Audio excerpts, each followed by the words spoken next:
17 सितंबर 2024 को जेल भरो आंदोलन शुरू होने जा रहा है। जी हाँ साथियों, आपने बिल्कुल सही सुना है। तब जब संगठन के मुखिया साथी जो हैं मदन लाल आजाद जी, उनके सहयोग से पूरे देश में अभी असहयोग आंदोलन चल रहा है 1 सितंबर 2024 से। और उन्होंने ये फैसला लिया है, तय किया है कि 17 सितंबर को जेल भरो आंदोलन शुरू किया जाएगा और 2 अक्टूबर को आमरण अनशन शुरू किया जाएगा, जिसके ऊपर मैं पिछला वीडियो दे चुका हूं और सारा जानकारी आपको इस चैनल पे मिलता रहेगा। और इसके चैनल जैसे मदन लाल आजाद जी का यूट्यूब चैनल है, इनको अगर आप वहाँ लाइव देखना चाहते हैं, इनका फेसबुक पे भी लाइव है, तो वीडियो के डिस्क्रिप्शन में लिंक मिल जाएगा इनका, वहाँ से जाके आप उनका डायरेक्ट लिंक देख सकते हैं। और उनका जो वीडियो लंबा लंबा है तो उस वीडियो को हम कट करके छोटा करके कुछ पार्ट हम अपने वीडियो क्लिप में लगाए हैं, ताकि आपको ज़्यादा समय आपका बर्बाद ना हो। तो उनका बात को पूरा पहले सुनिए ध्यान से। सरकार के इस अहंकार को तोड़ने के लिए, सरकार को झुकाने के लिए, आप सबका भुगतान कराने के लिए हमारे संगठन ने तय किया है कि हम 17 सितंबर 2024 को सुबह 10 बजे पूरे देश भर के जिला मुख्यालयों पर, तहसीलों पर जेल भरो आंदोलन की शुरुआत करेंगे।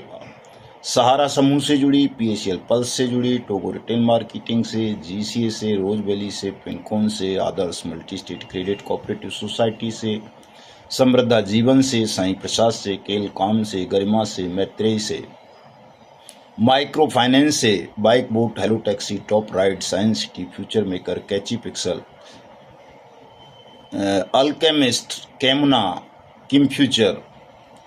JKB, Trinity, Janshakti, Kisan agro इत्यादि इत्यादि के संदर्भ में साथियों, तमाम कंपनीज का नाम लेना या बताना बड़ा असंभव सी बात है। वीडियो बहुत लंबा हो जाता है। 3 लाख से ज़्यादा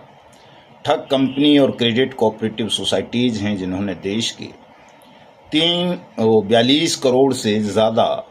परिवारों के साथ योजनाबद्ध ठगी की है। और इन ठगी प्रकरणों में फंस जाने के कारण हमारे लाखों साथियों ने अपने जीवन का बलिदान कर दिया है। प्रार्थना करता हूं परमपिता परमेश्वर सूर्य नारायण से कि वो दिन ना दिखाएं हिंदुस्तान को कि इतने बड़ी संख्या में लोगों को अन्याय के विरुद्ध अपना आत्म बलिदान करना पड़े। साथियों, मैं प्रार्थना करता हूं कि परमात्मा हमारे देश के शासकों को, ठगों को सद्बुद्धि दें कि वो अविलंब इनका सबका भुगतान कर दें और अब देश के साथ, देश की जनता के साथ कोई छल कपट, ठगी, धोखाधड़ी न करते हुए ईमानदारी से अपने कर्तव्यों का निर्वहन करें। तो जैसा कि आप सबको पता है साथियों कि हमारा संगठन देश भर में राष्ट्रव्यापी अनिश्चितकालीन असहयोग आंदोलन सरकार के खिलाफ 1 सितंबर 2024 से आरंभ कर चुका है और देश में लगभग 350 से अधिक स्थानों पर हमारे साथी जिला कलेक्ट्रेट, तहसील और राज्य की राजधानियों में धरना प्रदर्शन कर रहे हैं। लगातार तमाम अखबारों में समाचार भी प्रकाशित हो रहे हैं और फिर भी सरकार के कान पर जूं नहीं रेंग रही। सरकार अहंकार में डूबी है और इस अहंकार को समाप्त करने के लिए हमने एक बड़ी रणनीति अब तैयार की है साथियों। वो रणनीति का खुलासा मैं आपको करूं और समाचार बताऊं उससे पहले मैं आप सबसे अनुरोध करूंगा, चूंकि हमें जनमत की आवश्यकता है और जनमत पैदा करने का माध्यम हमारे पास केवल YouTube, Facebook, Twitter, WhatsApp group, Instagram, Telegram जैसी सोशल साइट्स हैं। तो तमाम साथी हमारे यूट्यूब चैनल को जिन्होंने अभी तक सब्सक्राइब नहीं किया है वो इसे सब्सक्राइब जरूर कर लें। मेरे इस वीडियो संदेश को ज़्यादा से ज़्यादा शेयर कर दें, लाइक कर दें, कमेंट कर दें। और जो हमारे संगठन से जुड़े साथी हैं या जो ऐसे राष्ट्रभक्त हैं, देशभक्त हैं जो हमारी मुहिम को पसंद करते हैं, देश को ठग बेईमानों के खूनी पंजों से आज़ादी दिलाना चाहते हैं, वो तमाम साथी इस पूरे वीडियो को ध्यान से सुन लें ताकि आपको पता चल सके कि अब आपको आगे करना क्या है। बेईमान सिस्टम और ठग साम्राज्य को खत्म करने के लिए, लोगों का डूबा हुआ पैसा उन्हें वापस दिलाने के लिए। दुनिया के इतिहास में ऐसा कभी नहीं हुआ कि इतने बड़े आंदोलन की सरकार अनदेखी कर दे, उपेक्षा कर दे और करोड़ों नागरिकों को मरने के लिए छोड़ दे। उनकी तरफ, उनकी बात की तरफ, उनकी न्यायपूर्ण मांग की तरफ कोई तवज्जो ही ना दे, उस पर कोई एक बयान तक जारी ना करे। इससे सरकार का अहंकार साफ साफ दिखता है साथियों। सरकार के इस अहंकार को तोड़ने के लिए, सरकार को झुकाने के लिए, आप सबका भुगतान कराने के लिए हमारे संगठन ने तय किया है कि हम 17 सितंबर 2024 को सुबह 10 बजे पूरे देश भर के जिला मुख्यालयों पर, तहसीलों पर जेल भरो आंदोलन की शुरुआत करेंगे। और ये जेल भरो आंदोलन तब सार्थक हो पाएगा साथियों जब आप प्रत्येक तहसील में कम से कम 2500 और प्रत्येक जिला मुख्यालय पर, कलेक्ट्रेट पर कम से कम 5000 लोग एक साथ 17 सितंबर को सुबह 10 बजे इकट्ठे कर सकें। हालांकि ये बड़ा कठिन काम है, लेकिन उतना असंभव नहीं है कि इसको किया नहीं जा सकता। बहुत आसानी से हम इसे कर सकते हैं अगर ईमानदारी से जितने भी साथी इस वक्त आंदोलनरत हैं वो इसका प्रचार प्रसार ठीक से करें और लोगों को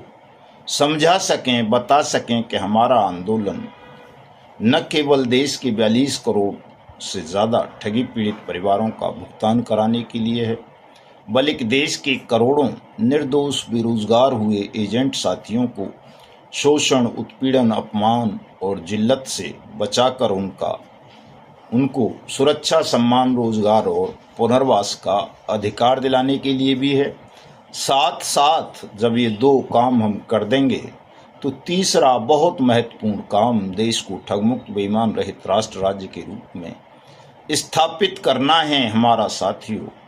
और चूंकि इस वक्त देश ठगों के खूनी पंजों में फंसा हुआ है, परसों की घटना है साथियों, हृदय बड़ा द्रवित है उस घटना को देख करके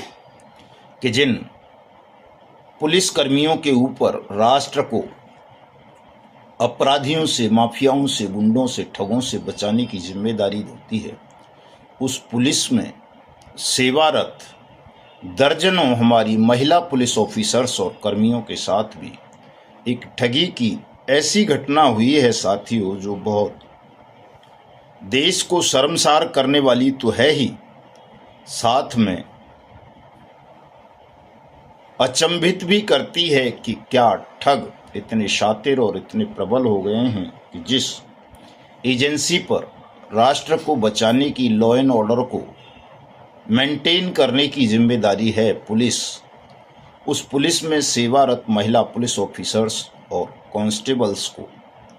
कोई ठग न केवल ठग लें बल्कि अपनी हवस का भी शिकार बना ले तो ये बड़े ताज्जुब की बात है, देश को शर्मसार और कलंकित कर देने वाली बात है साथियों। घटना बरेली से खबर है उत्तर प्रदेश के से कि एक ठग ने न केवल दर्जनों महिला ऑफिसर्स के साथ शारीरिक संबंध बनाए, यानी उनके साथ शादी का झांसा देकर रेप किया, अपितु उनसे करोड़ों रुपए की ठगी भी की।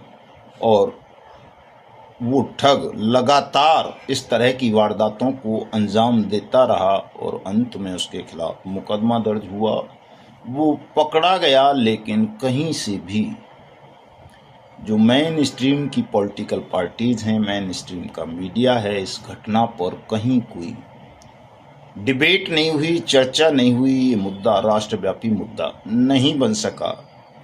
जबकि बनना चाहिए था कि ठग महिला पुलिस कर्मियों के साथ कैसे इस तरह की वारदात कर सका।